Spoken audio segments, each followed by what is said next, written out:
As the spring game approaches, there's been a lot of noise lately about this Colorado Buffaloes team being too small.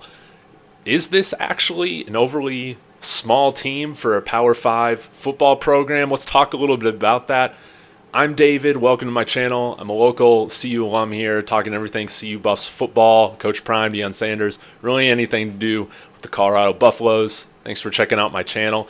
But I want to know what you think. Do you guys think this team is too small for Power 5 football?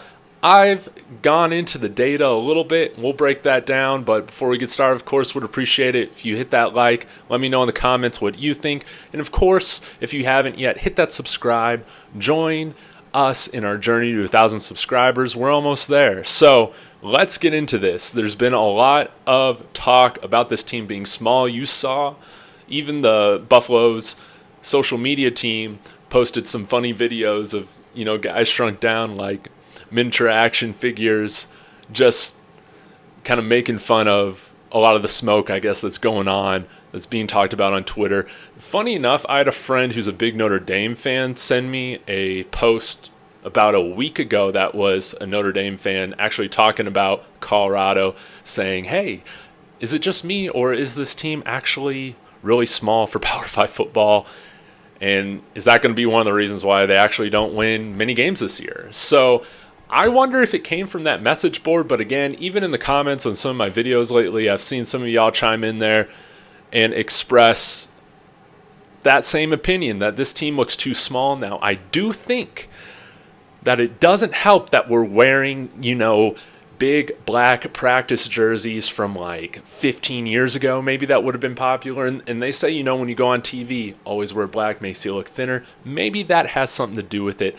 But I thought, let's go ahead and compare some of the data.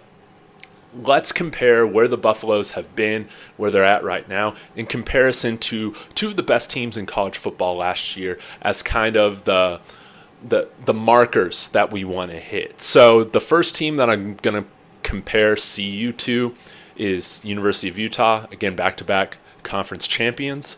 And then, of course, the back-to-back national champions, the Georgia Bulldogs. So today I'm just going to break down the offensive line.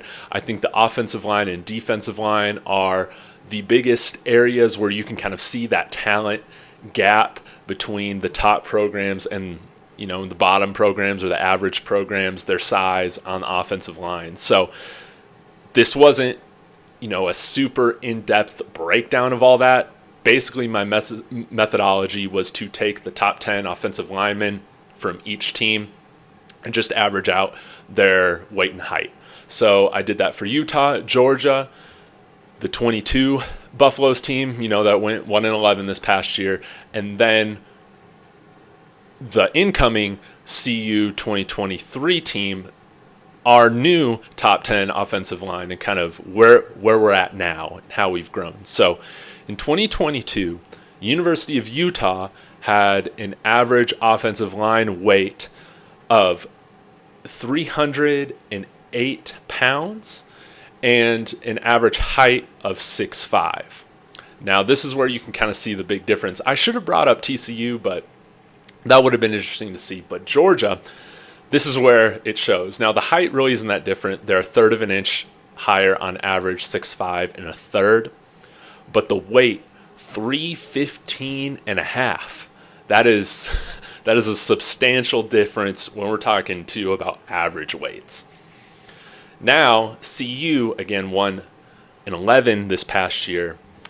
Actually, we're a little bit taller, 6'6", average height, but 304 and a half pounds of the average weight. That's significantly less than both Georgia and Utah.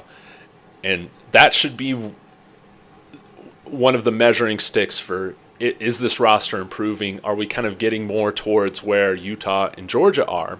Georgia more long-term. That weight's going to be hard to get to within a year, But where we're at right now with a lot of the transfers that CU has brought in, I think we've brought in, Brian Howell mentioned, 9 guys or so that were starters last year, or that includes like 3 of CU starters from this past year. But they got 9 guys that started last year, wherever it is. They brought in some other backups as well. Right now, the average weight has gotten up to 309 pounds, and the average height has actually increased to 6'6" and a half, so by half an inch. So CU, when we're looking at the offensive line, it's more on par with, we're going to be able to compete in the Pac-12 with this offensive line. And this kind of confirms what I've been saying, or what I theorized or thought, as Coach Prime started to bring in some of these transfers in December and January, and some of these recruits, that this offensive line is going to be just fine for the Pac-12. Now, if we're talking about competing for a national championship at some point, this line still has work to do. We still have to go out and recruit bigger, more athletic guys. But this is a substantial improvement right now from where we were at last year. And as you can see, with some of the best teams in 22, we're starting to get closer to that level. With Utah, we should be right on par with the size of their offensive line this year as well. So I'll take a look at the defensive line maybe tomorrow or later this week. That's the other area that I really do want to focus on. Maybe I'll cover linebackers or edge as well. A lot of times these defensive guys will play different positions with different fronts, so might be a little bit more complicated to do, but I'll get into it. I want to know what you guys think about all this. Is this team too small?